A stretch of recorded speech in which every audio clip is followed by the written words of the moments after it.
Hello guys, welcome back, and I hope you all are doing absolutely fine.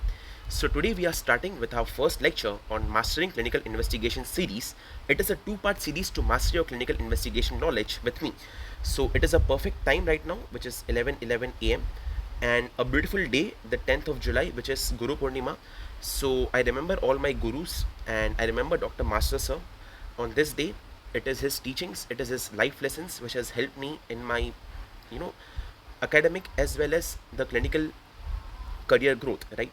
So I am deeply indebted to my guru, Dr. Master Sir, Farooq Master Sir, and remembering him and remembering all my other teachers, I would like and I would love to begin this series for you all, which will not only help you to enhance your clinical knowledge, but will really help you to you know work like a detective, like how Sherlock Holmes used to crack his cases, and how Dr. House used to investigate and reach the core of the patient, right? So as a homeopath, one thing which we all you know sometimes lack maybe is the clinical knowledge, which is little better on the counterpart of the MBBS part. But I guess that my whole goal of teaching you all medicine, which will be coming up ahead in life, and other things which I've decided for you all to enhance the BHMS graduates. And I feel that we must be equally sound in our medical knowledge as well as compared to the homeopathic part. you know I agree that whenever you get a right medicine, or you are good with your repertory, or you're good with your what you can say materia medica, you can be an excellent and a profound physician. But sometimes there are some cases which one might miss if they do not have sound clinical knowledge, and hence I had started and I have decided to start this series. It will be a two-parter series, decoding you, every test and every truth about you, your guide to foundational lab truths. In this first series, we'll be completing and covering CBC, diabetes profile, cardiac profile, lipids, semen, and urine. It will be Oxford aligned, clinically relevant, spiritually rooted in the science of life. And lastly, like I said, that I really want this to be a gold standard topic of learning in investigations whenever you start or whenever you wish to learn and master your clinicals, right? So, yeah, there are a few pointers which I want to mention before I begin my lecture. The first thing is that we've nearly covered the three basic foundational pillars. So many a times there are a lot of students who are telling me and asking me that, sir, how should we begin our journey in homeopathic learning? There are no resources available in our colleges where we can get good exposure. Since I've got the best of the best exposures throughout my college life as well, and apart from my college life as well with Dr. Master Sir, I don't think so that things can get any better than this. And so my whole and sole purpose is to pass on to you all the knowledge that I have acquired very selflessly, right? Because I believe that medical science is it should be a very selfless science. Unfortunately, it is not so, but we are always trying our best. I am personally trying my best ever since I was in my first year to make some impact, some positive impact, so that the medical world becomes less selfish and more selfless, right? So yeah, I've basically covered the three foundational pillars of homeopathy, the homeopathic practice, to be honest. One is the backflower webinar, the one is artistic repertorization with the Fatak repertory webinar, and the third one is biochemic course. If you are thorough and those who have purchased this course know that how I teach and what reviews we have got, right? So if you have not yet gone through these three basic courses, I urge you and I request you to just go through it first. If you want to purchase it, you can always DM me and WhatsApp me on 8454843131. This is my WhatsApp number, and you can WhatsApp me on this number, and I can send you the details through which you can get the access recordings of these three foundational pillars of homeopathy, right, my friends? And yeah, that is one thing. And the second thing is that this first lecture will be open and available for everyone to just show and demo that how we teach and how I personally like to teach to all my friends and colleagues, right? So yeah, this whole series is a two-parter with rupees 555 as energy exchange for each part. But the first 100 friends who like subscribe to this model get both of the parts in rupees 555 itself, right? So yeah, without much ado, let us just begin directly. And I don't want to sound like I'm selling things and selling courses and like that. I'm genuinely doing this with a belief that I want everyone's clinical knowledge to be updated to the highest standards. and I'm trying my best to make things simplify for you all, so that you don't need to rush to 100 different sources. I have already studied those and compiled my notes, and then I will deliver to you in such a way that you will not have to go to any other resources to study your diabetes profile or study any other profiles which will be coming up in ahead in life, right? So with that said, guys, we begin with this study, the first lecture of our series, and I thought to start it with diabetes because it has its own reason, right? So let us understand all the aspects with respect to blood sugars in its investigation. These are the notes which I had compiled, but of course I don't want to do it the PPT way, so I will not just read the notes. Of course, at the end of the lectures and at the end of the course, when all the tests are done, I will be sharing you all the notes which I have compiled through different sources. The main sources are Oxford's Clinical Dictionary, Harrison's Textbook of Medicine, and prominent Indian and American journals of medicine, right? So friends, first of all, let us start with diabetes with respect to India. Okay, so I just want to give you all a small statistics so that you all are aware that India is soon becoming, or maybe it is currently, the world diabetes capital.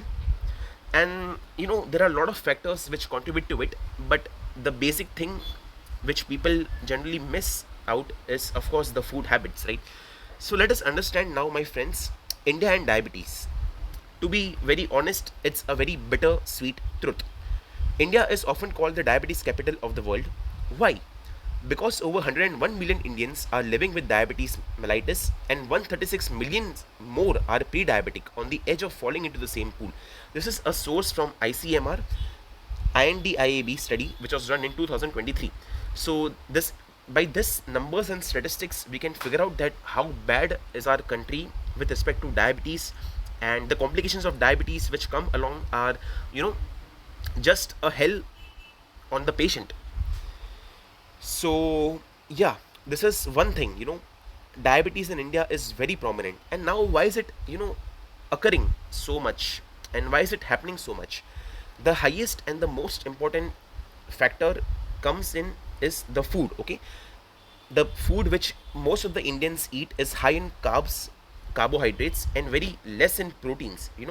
And especially if you are a vegetarian, the sources of protein for you are extremely comprehensive and very compact.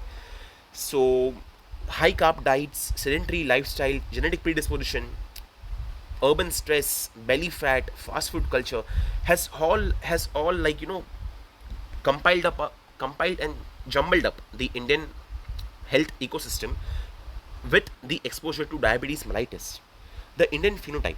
Even with normal BMI, many Indians carry hidden visceral fat and develop diabetes earlier, often in their 30s or 40s compared to the West. Now, the only problem is that diabetes, it's not just a disease or a diagnosis, but it is a whole metabolic disorder. Okay, and whenever metabolism comes in, you have to understand that metabolism is throughout your body, right? So its effect will also be throughout your body, and if it is uncontrolled diabetes mellitus, the effects can be really very bad, right? So we'll discuss the strategies to control and manage diabetes further up ahead, and also its complication. But let us just take some key takeaway from this initial introduction of my lecture. The golden takeaway for you all would be that diabetes is not a sugar disease, but it is a blood vessel disease. Okay, because eventually you will find out that it affects both the microvascular and the macrovascular systems in our body. So that's why early diagnosis, regular screening, and multi-system evaluation of this particular disease is of utmost importance, my friends.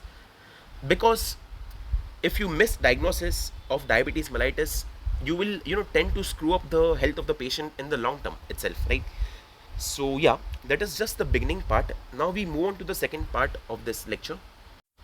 Yeah, so before we move on to the basics of diabetes mellitus lecture, I would like to clarify few the lab references ranges which we generally use. So generally it is written L, which means 1 liter. So 1 liter is a basic unit of volume. Think of one water one big Bisleri water bottle, that is basically 1 liter, and 1 liter is 1000 milliliter. Okay, this is the basic reference range, but generally we do not see this reference range in our reports, right? So the most important reference range which you will see in your report is the deciliter. Okay, so now what is a deciliter? A deciliter is 1/10 of a liter. So you can figure out that 1 deciliter is 100 ml. Okay, just make this. Oh yeah, I forgot one point, that as and when I'm taking this lecture, I want you all to sit with your notebooks and write down your notes, especially with a green pen. Okay, now do not ask me why and what. It is a numerological significance, and if you want to just try out to better retain your memory and the things which I teach you, I would urge that you all start taking down notes in a clean book which you specifically made for this investigation series, and also take down your notes, my friends, with a green pen. Okay, yeah. So the basic reference range that we will be using in our lectures, this lecture specifically of diabetes, will be deciliter. So like, why do we use DL in the lab reports? Because many blood test values are very small, and it is more readable to express them as mg per deciliter. Okay, what is mg? Mg is milligrams per deciliter. For example, blood sugar levels are often measured in milligrams per deciliter. If you will see Oxford, you will find out that they have given reference ranges in millimoles, but we will not use this because in our Indian laboratory, and generally all the diagnostic laboratories use mgdl as their main reference unit range. For example, let me give you an example. So 90 mgdl, if it's written in the report, it means that there are 90 milligrams of glucose in every 100 ml of your blood. Okay, so 90 mg of dl signifies that there are 90 milligrams of glucose circulating in every 100 ml of your blood. This is most important to understand. Then, I guess milligram is quite understood, that 1 gram is 1000 milligrams. Okay, and like I said, that mmol, which you all generally see in the reports, is nothing but millimole. So what is a millimole? It is a unit of amount, not weight. It tells us how many molecules of a substance are present. So mmol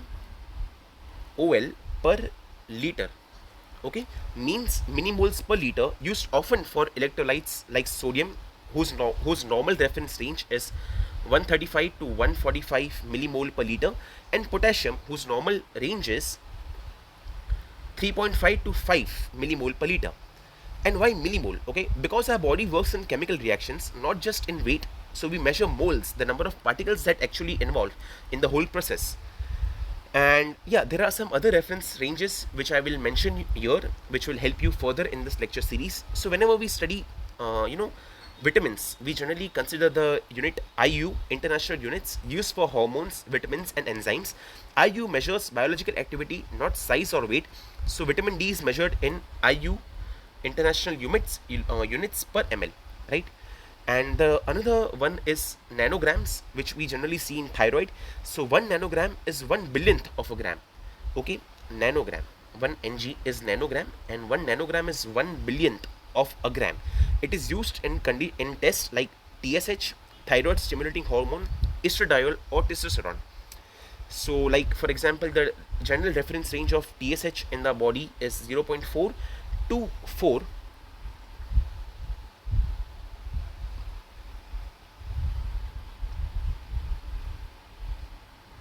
0.4 to 4 micro international units per ml.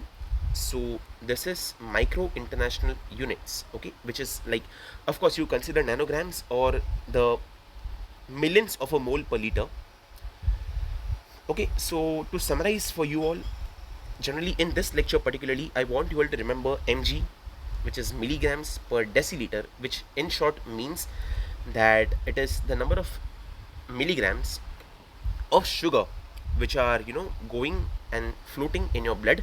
And the hierarchy of these units will go from milligram per deciliter to millimole per liter to international units. I mean, it's decreasing in size, right? International unit per milliliter to nanograms per ml, and lastly micromole per liter. Okay, so this is the hierarchy of the units reference ranges which I want you to remember. So yeah, now we can finally move on to the lecture on diabetes mellitus. So before we begin diabetes, what I'll be doing is that I'll be making the pathophysiology and the basics of diabetes for you all through a story range, right? I will be, making it in a story format so that it becomes very easy for you to remember and recollect and remember this for lifetime. Okay, I just want that after you watch this lecture, you don't have to watch any other resources, any other textbooks. Just make your own notes, understand the whole lecture in its depth, and you are done for life, right? That is the aim which I plan to do, and I want to make these things extremely simple for you all so that you can even teach a 2-year-old child. Okay. Okay, friends, so we now begin the lecture of our actual understanding of diabetes mellitus as a complex metabolic disorder. Okay, and yeah, before we begin, I will just like to make a quick short request to you all because it is very important for me to guide you very honestly and on a very spiritual path as well. That very often you see you will see around yourself on social medias, Instagram, YouTube, Facebook, that people term that I have cured diabetes in so and so 2 3 months, 1 week, 2 weeks, and all that crap. Okay, one thing that you need to remember is that when you term curing, it has to be a minimum record of 5 years of documented proof with your reports that the HbA1c is in range without the hypoglycemic drugs. Okay, so you can only claim that I cured a case of diabetes through only homeopathy if the patient had not taken any allopathic medications. Secondly, you should have a thorough record of at least 2 to 5 years documented, because generally it is a metabolic disorder and stress usually plays a very important role and pathway in regulating the blood sugar mechanisms, right? So you cannot just go that you gave a medicine to the patient, a constitutional medicine, and you see his HbA1c falling and even his blood sugar reports falling, but that is just a very superficial picture that you observe. Okay, you can be very sure that you have cured the patient of diabetes when you have a thorough report accumulation over the years, and not just your months, or let me say 6 months also is not ideal.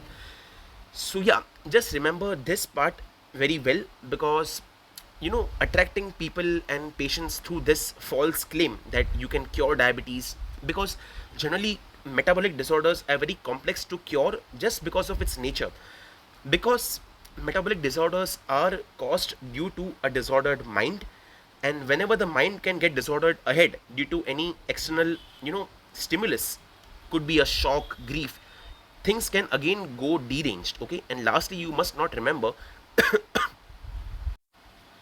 and lastly friends, you must not forget that diabetes is a disease in which the islet of Langerhans cells, right? The beta cells of islet of Langerhans are exhausted, and sometimes they are even washed off, right?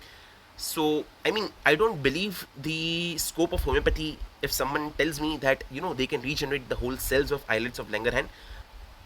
I mean, looking at the scope of homeopathy of what I've seen, miracles do happen. But now the only problem which will come up for us is to prove it, right?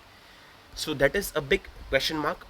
But like I said, that if at all ever you want to claim a cured case of diabetes, please make sure that you have that record of the patient for 5 years, throughout which his diabetes, you know, is in control, is in check for the whole 5 years.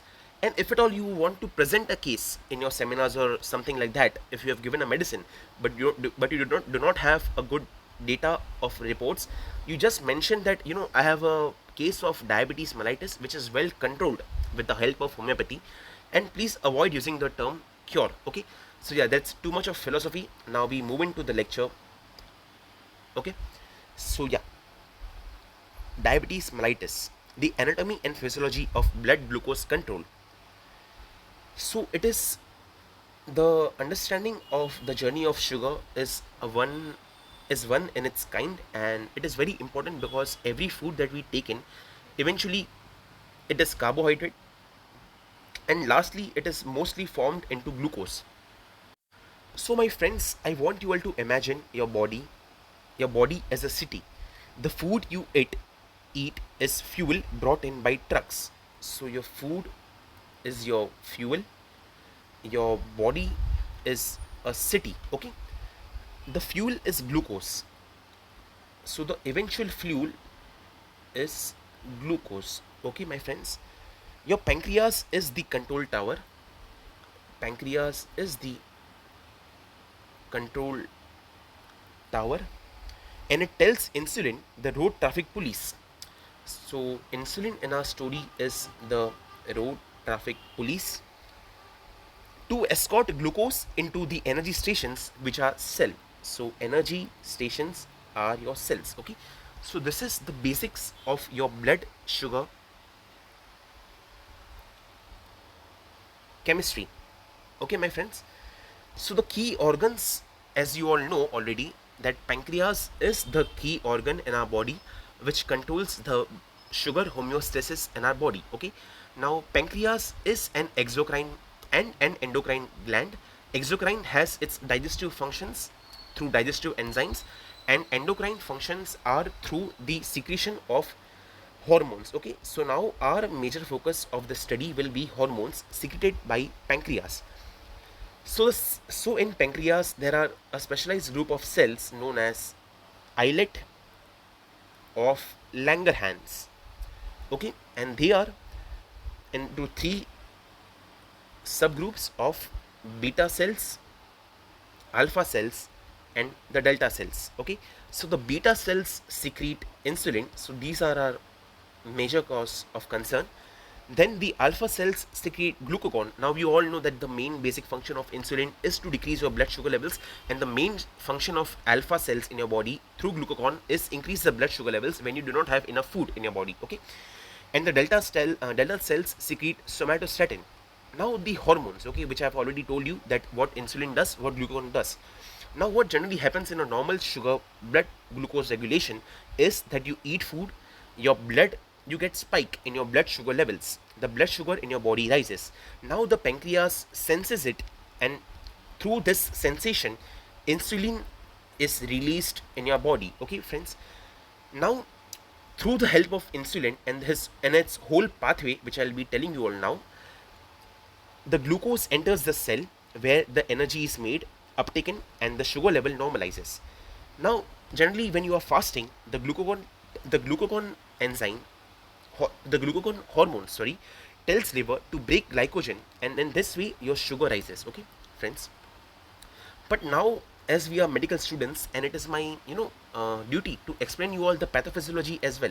So even if you have missed it studying in your second year, no worries, I've got you covered in your final year internship, or maybe there are students who have like got this course in the first year itself. So you all have a big jump and a big push ahead of all your classmates, right my friends? So now we talk about the pathophysiology in detail, right?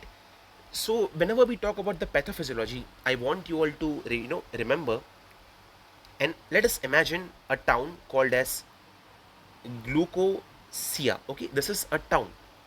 In Glucosia, insulin is the VIP. Okay, so we all have seen, I mean most of us might have seen the Squid Games too, and just like the Squid Game which happened in Korea, we can imagine a town in our state or in our country known as Glucosia, where VIPs which were there in Squid Game who were called upon. So in our town, the main VIPs are insulin, okay friends? So we invite insulin to our town. Every time food enters the city, the VIP insulin opens the gate to energy factories. But over the time, the lock might rust, which is, so rusting can be compared to, the insulin resistance, IR, and the insulin's voice isn't heard anymore. Okay, so this is the general pathology of diabetes type 2, the type 2 of diabetes. So with learning this part, let us just understand and briefly go to the two types of diabetes which are generally commonly used and seen throughout the world. We all know that diabetes is classified into two terms, the type 1 and the type 2. Okay, so type 1 diabetes mellitus. So what happens in the type 1 diabetes mellitus? The VIP, which is the insulin, is missing completely. Autoimmune wounds have destroyed the palace of glucosia. So palace, you can consider it as beta cells.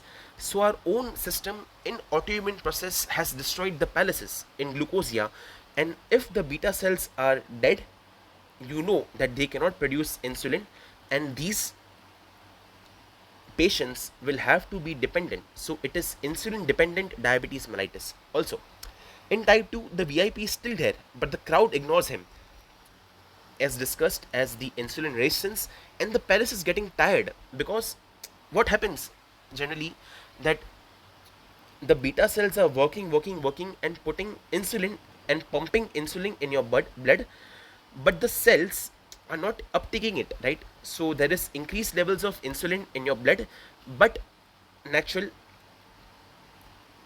the blood sugar is not going into the cells for energy, and hence there is increased blood sugar in your blood as well, and that's why a person becomes victim of diabetes mellitus type 2, which is the most common disorder found in the world right now, along with hypertension. Okay, so diabetes type 2 along with hypertension are the silent killers. You will not even know that you are suffering from this disease. That's why the clinical investigation part comes in, and that's why I regularly urge people to go through regular screenings and checkups at least 6 months or once a year. We'll discuss the protocol of discussion, and where you when you should go for screening and when you should go for regular checkups if you are a diabetic patient, right? So those all things will come up in the lecture ahead, right? So we were at type 2 diabetes where the VIP is still there but the crowd ignores him, right? So now if the VIP is still there and the crowd ignores him, what are the situations it can give rise to?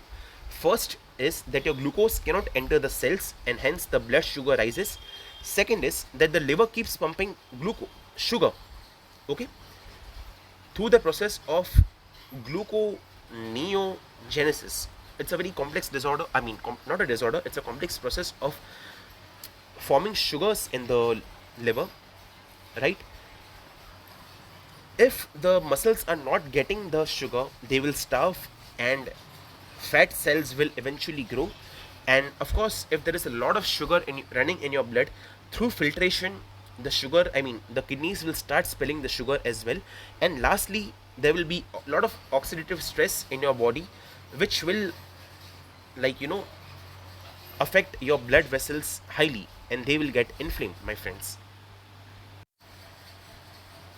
Okay friends, so this was just the basic mechanism of your diabetes mellitus pathway.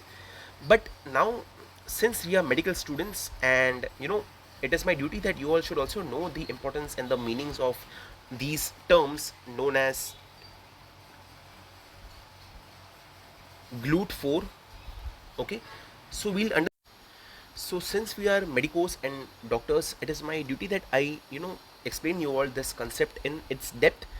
So generally we have got a basic overview of the diabetes mellitus and how it happens, but the last clinical pathophysiology part which I want to discuss for you all in a very super easy way so that you all remember it for lifetime would be through this story. Okay, so I want you all to imagine the insulin pathway through a story. Okay, so the first scenario and the first scene. Okay, so you imagine your muscles and fat cells which are like little houses, and the glucose sugars wants to come in as a guest, right? And insulin is in between as a door. Okay, doorbell. Insulin is your doorbell, and inside the house is a switch that controls the door, which is known as GLUT4. you know GLUT4. But before we go into this pathway, I want to explain you all some terms which you will be seeing further ahead in this explanation. Is that What is GLUT4? So GLUT4 is nothing but the full form of glucose transporter type 4. What it does, it is a protein that helps glucose to enter muscle and fat cells after insulin signaling, right? And what is the term PI3K AKT pathway? The full form is phosphoinositide. Okay, I'll repeat, phosphoinositide 3 kinase, and AKT is protein kinase V. So PI3K, which is phosphoinositide 3 kinase, and AKT together forms the whole pathway. What it does, it is a middleman signal inside the cells after insulin binds to the receptors. It tells the GLUT4, the glucose transporters, to move to the surface and absorb glucose, and it also supports the cell in survival, metabolism, and in growth, right? What is the GLP-1 term which you will be seeing here? So GLP is nothing but the incretin, okay, incretin pathway, and the full form of GLP-1 is glucagon-like peptide 1. Okay, what it does, it is secreted by intestines when food enters. It boosts insulin productions and reduces glucagon, slows gastric emptying, and the sugar levels are under control after eating. Okay, then we have the GIP pathway. GIP, it is another incretin.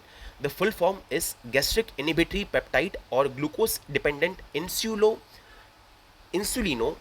polypeptide. What it does, just like GLP-1, it increases insulin secretion after meals, right? Then we have the AMPK pathway. Okay, my friends, the full form of AMP is activated protein kinase, and what it does, it is a cellular energy sensor. So when the energy is low, AMPK promotes glucose uptake and fat burning. Then we have the mTOR pathway. Okay, the full form is mammalian target of rapamycin. Okay, what it does, it controls cell growth and metabolism, and it interacts with the insulin pathway. Then we have the age-RAGE pathway. So age is advanced glycation end product. It's all these terms are very important, because only if you understand these will you understand the whole physiology and the pathophysiology of insulin and the homeostasis, right? So age and RAGE pathway, the full form of age is advanced glycation end products, and RAGE is receptors for age. Okay, what it does, sugar sticks to proteins and form ages, which is AGEE.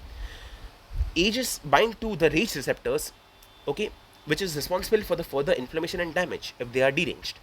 And then lastly, we have two pathways known as polyol pathway, my friends. So it is just a term used, it is just a metabolic route where glucose is converted to sorbitol, then to fructose. What it does, it acts as a overflow when glucose is too high, and hexosamine